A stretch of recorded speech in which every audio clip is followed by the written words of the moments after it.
Okay, well, a lot of viewers didn't like the title of the last Leon video.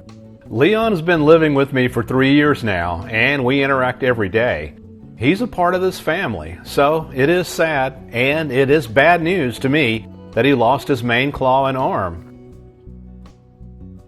Things are getting better here, though. I'm feeling a little better about what happened as I watch Leon and see how he has adjusted to his new body situation and balance.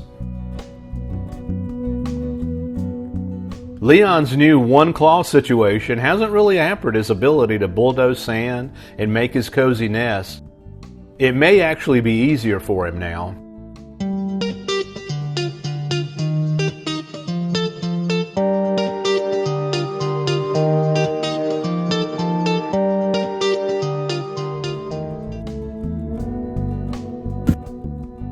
And he can also still let me know what's up when I try to sneak up on him.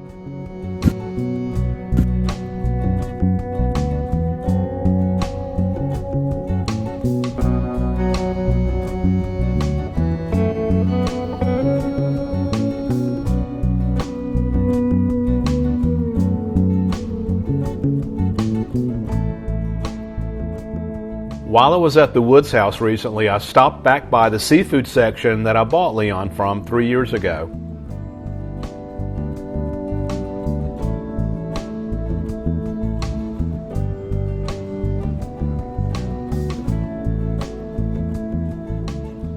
He came out of this very holding tank. When I left the seafood section, I stopped at a local brewery. And of course there was a food truck there selling lobster rolls.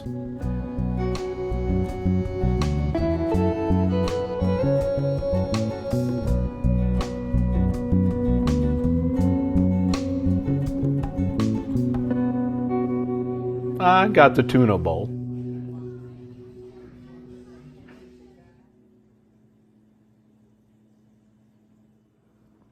One of the things I've been doing with Leon since he lost his pincher claw is watching him do things I know he has done well for the 3 years since he's been here, like catching and eating earthworms.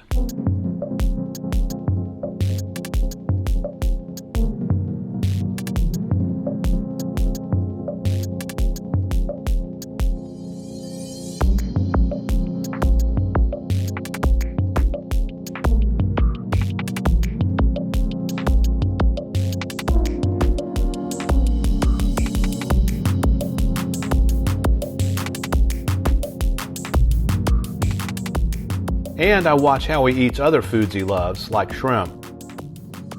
He's definitely not missed a beat and is doing well eating any of the regular foods I feed him.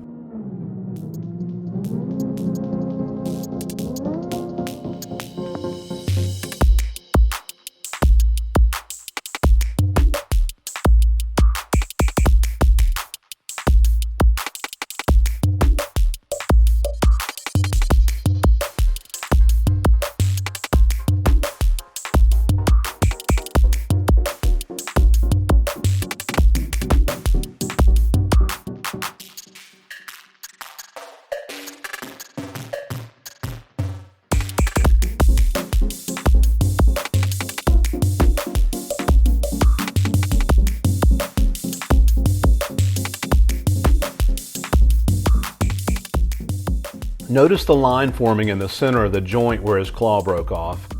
That is becoming significant in the development of his new claw. We'll look at some new development here in a bit.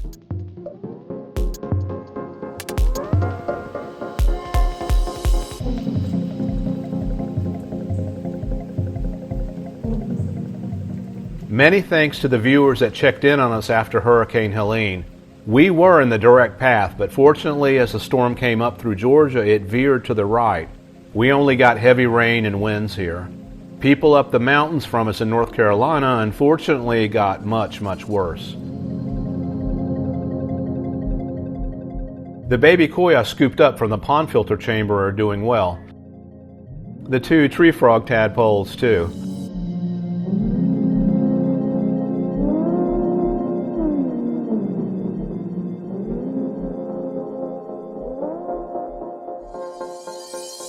I'm going to move a few of these down to a larger aquarium later in this video.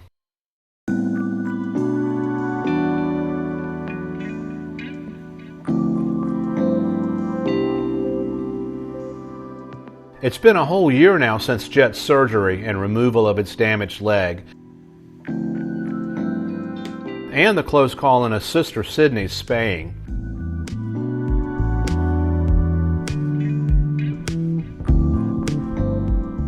We're happy to report all 3 of these rescue kittens are doing well and have become a seriously fun addition to this household. If you've been following this video series, you know Freya, the feral cat that's the mom of Jet, Sydney, and Bunny. Jet actually picked his mom's name out of a mug from a lot of suggestions viewers made. She's doing well too. And a couple of other feral cats have shown up with her recently.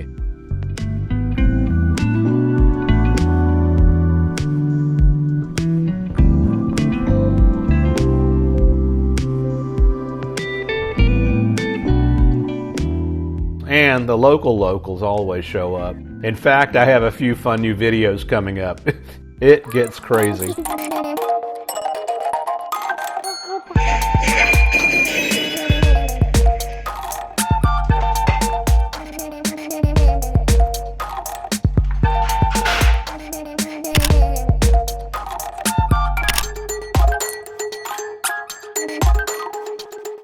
A lot of viewers asked if I ate Leon's dropped claw.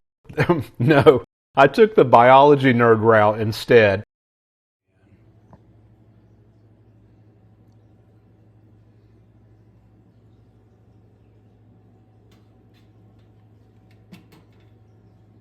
I put it outside for a few weeks to let nature empty it out for me, so I could have the shell intact and undamaged. I put it in this cage to stop wild animals from carrying it off. Yeah, weird, but I want to keep a record of all of Leon's old shells.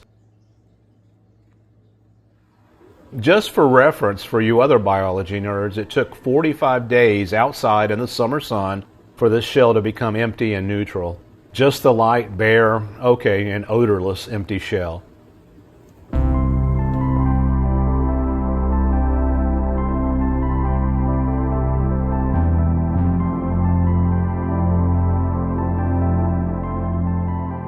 If you're new to this video series, a mother hen just randomly showed up at our house with 8 little chicks one day. Unfortunately, the neighbor's dog was let out and it killed the mother hen and 3 of the chicks. So we took in the remaining 5 orphan chicks.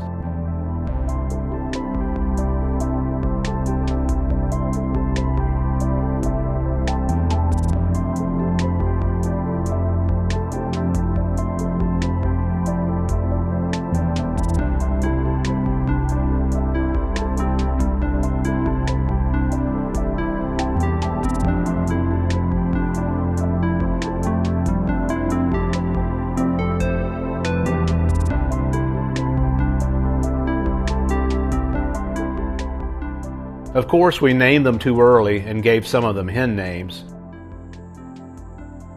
Like this one, we named Joan Jett because of the cool punk rock hairdo. As the chicks develop, though, all 5 out of 5 have turned out to be roosters. What are the chances?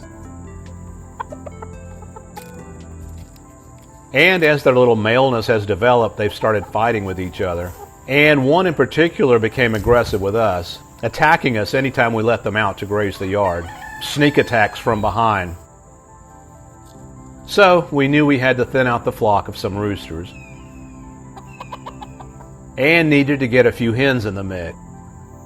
Obviously, tough decisions are a part of life management and have to be made sometimes. We found the super aggressive rooster a perfect new home though. A friend of a friend had 5 hens, but no rooster. Boom. Now those hens have a rooster. And I felt good about the new home it was going to. It's definitely hard to raise an animal from a helpless baby, then send it off to a new place. Several viewers commented that the rooster I came across way up on a tiny mountain dirt road in an earlier episode was probably dumped there. I bet they were right.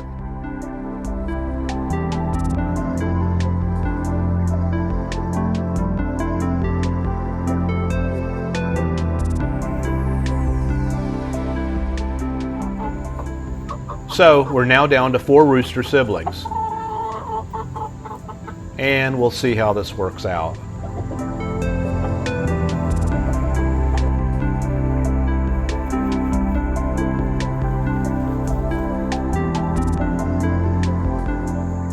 Honey and Margot have been an inseparable couple. They walk everywhere together. Honey the rooster finds food and always gives it to her.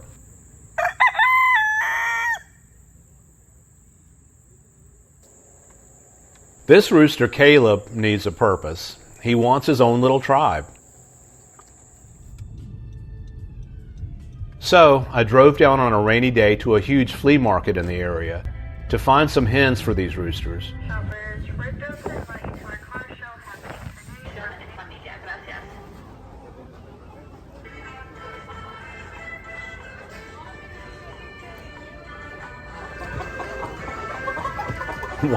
Wow, a lot of chickens here. I actually had to wait in line for service. And the prices were pretty high, or I considered them high. $30 per hen, up to $50 per hen.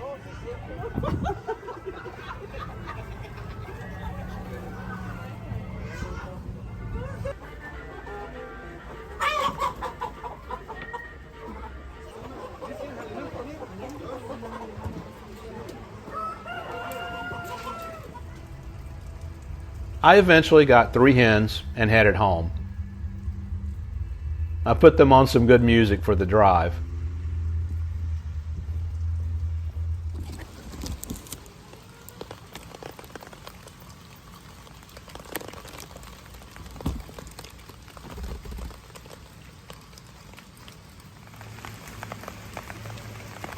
These 3 new hens were isolated for a while.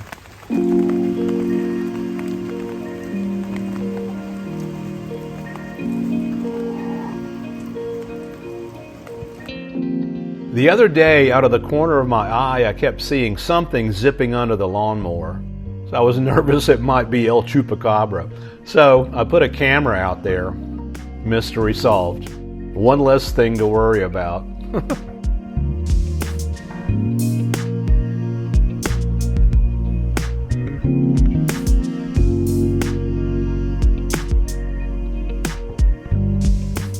Several interesting new creatures have shown up in the 125-gallon rescue aquarium recently, pretty much out of nowhere, like these little worms. And this cool little disc, a Cladonema, a little hydrozoan jellyfish. Not long after the strange little disc showed up on the glass, this spider web of hydroid polyps formed on the glass too. Also, look at all the tiny bugs cruising around. This 125-gallon rescue aquarium has become its own nearly self-sustaining ecosystem. Something is feeding these tiny bugs, and these bugs are also surely feeding the hydroids, the tiny anemones, and likely other creatures in here. So many tiny creatures swaying on the glass. I haven't added anything new from the beach to this aquarium since I brought all the beach junk home a year and a half ago. I did add some oysters and clams that were on ice from the local seafood market.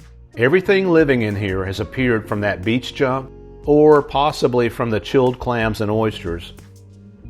So, the little Cladonema jellyfish and some others must have been sitting dormant somewhere, like inside the hermit crab shells, for over a year, just waiting for the right time to wake up and get on with their lives.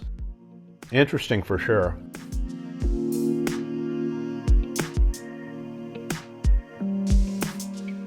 Each cat in our house brings with them a unique personality and an interesting story of their lives. Some have outgoing personalities that defy everything they've been through, and some of them have stories of stress and abuse and having to survive.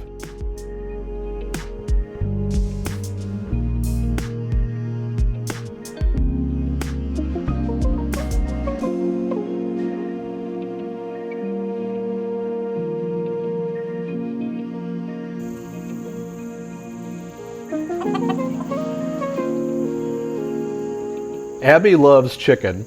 My advice to her, though, is don't try it.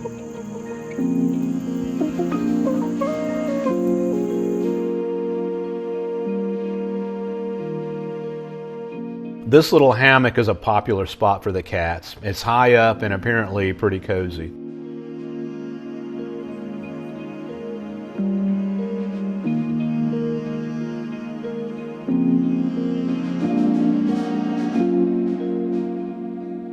I think people are either cat people or they're not.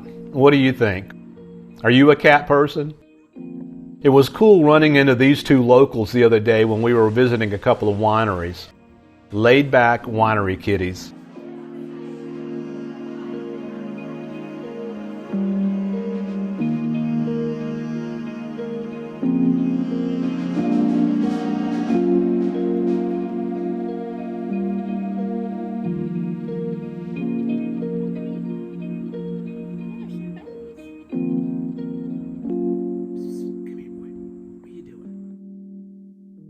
I bet our rescue cats Jack and Dallas know this groundhog. This is right beside the restaurant we trapped them at.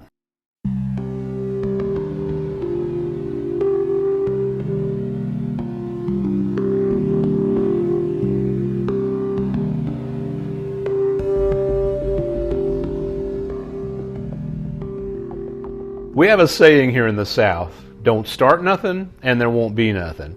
Yeah, it's funny, but you instantly know what it means. Don't mess with me, and I won't mess with you. This absolutely applies to wild animals. They have an excellent ability to read us, our body movements, our posture, and our demeanor.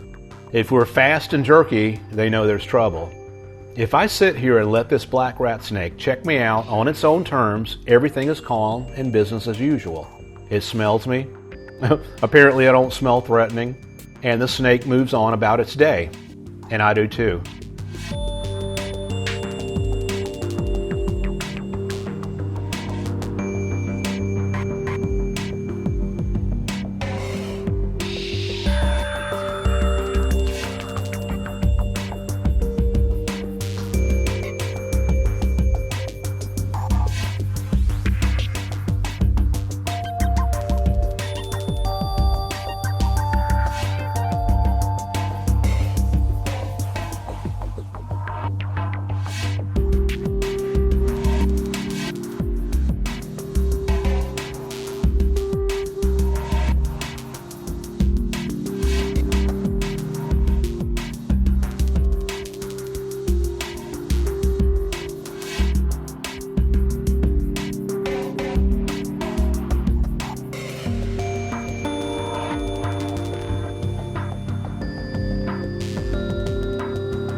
This is Woodall Shoals, another very beautiful but dangerous section of the Chattooga River. It flows along the border of South Carolina and Georgia. My younger son and I had a close call here a few years ago when he was about 12 years old. We were swimming and he got pulled into the strong current here like a vacuum.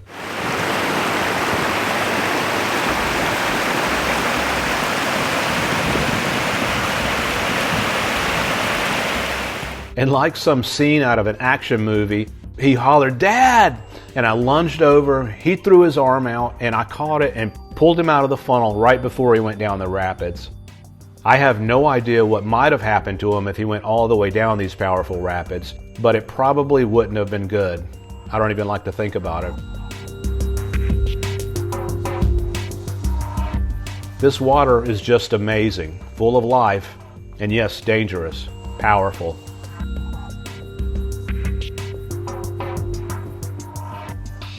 Not far away on another river, the Chattahoochee, I came across these interesting floating blobs.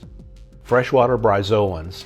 Bryozoans have been on Earth for at least 480 million years, floating around and filtering food particles from the water.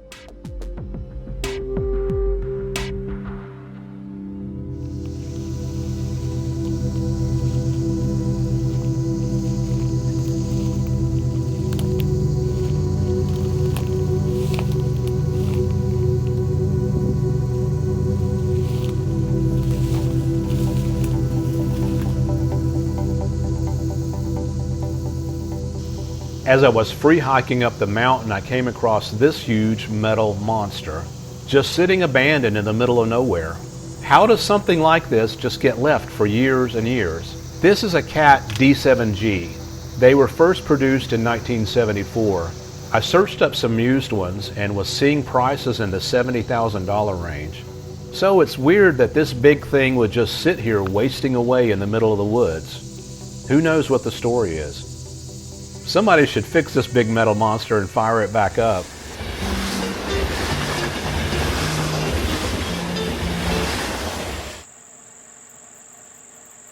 The Venus flytraps have done really well again this summer. I'm not sure what's going on here. I've been concerned the chickens would eat all the bugs in the area and the flytraps would suffer, but it looks like there have been enough bugs to go around.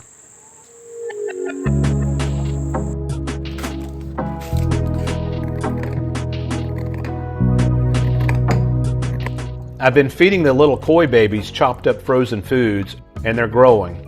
So I'll move a few down to the larger goldfish aquarium and spread them out some. As the koi get bigger, they'll start eating these snail eggs too. The 2 tree frog tadpoles have disappeared.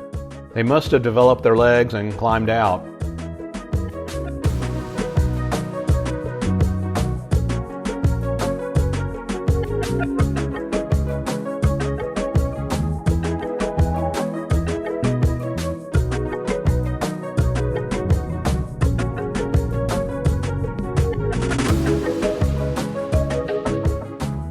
Speaking of growth, I did find one baby koi that survived in the pond outside. Look at the size of this koi compared to its siblings inside in the aquarium. Water volume makes such a huge difference with fish growth. It's amazing that even one of those little koi fry survived out in the big koi pond though, without the big koi eating it and without it being sucked into the filter and pump. Welcome to the family, little koi.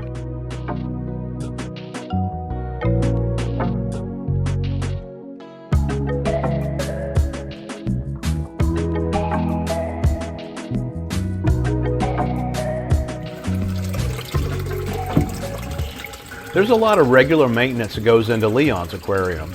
Changing out and cleaning sock filters. These are 100 micron filters. And with so many cats in the house, Leon's chiller radiator catches a lot of fur.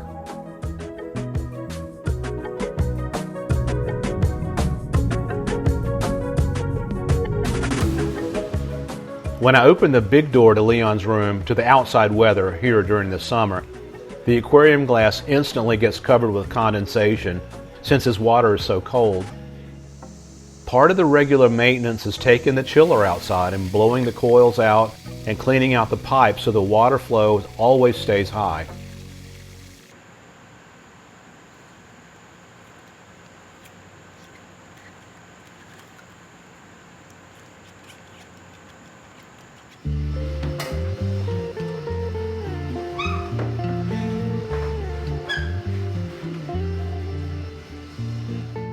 The DC pump impellers get cleaned out too.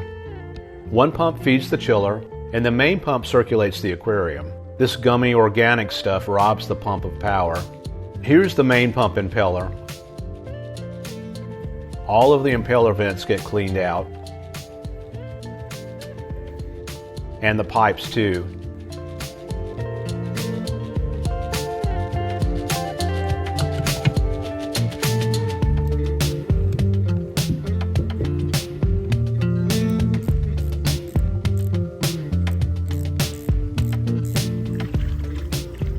So the flow of Leon's water stays high and efficient.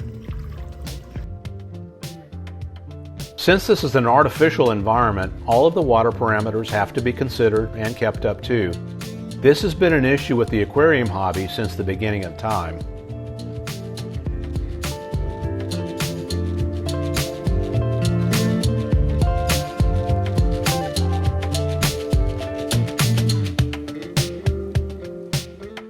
If you saw the recent video called Rescuing Goldfish from the Carnival, you know Leon has a couple of new aquatic friends here. Ferris and Carney have been here for about a month now, and they're doing great.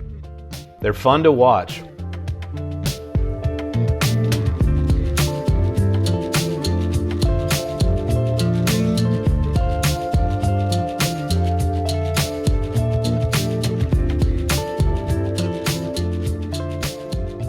Leon's new claw is starting to appear.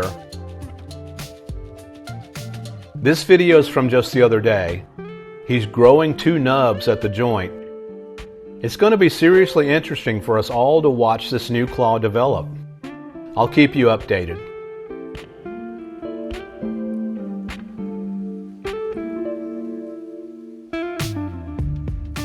I also have a new YouTube channel called Brady2 that I'm dedicating mostly to video shorts and shorter form videos. I'll have plenty of fun Leon shorts there, as well as exploring, travel, adventure, how-to, and other fun stuff in mostly short, minute or less videos. I'll pin the link below. Just click subscribe to catch all the fun videos coming soon and other weirdness you might enjoy. If you want to wear some Leon and share some Leon love in your world, go to leonthelobster.myshopify.com.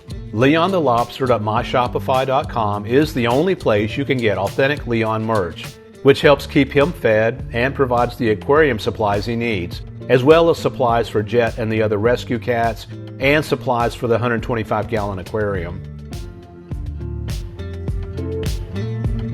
If you've enjoyed this video, please like and subscribe, and share it with other friends you think might like meeting Leon and following his journey. We'll see you soon.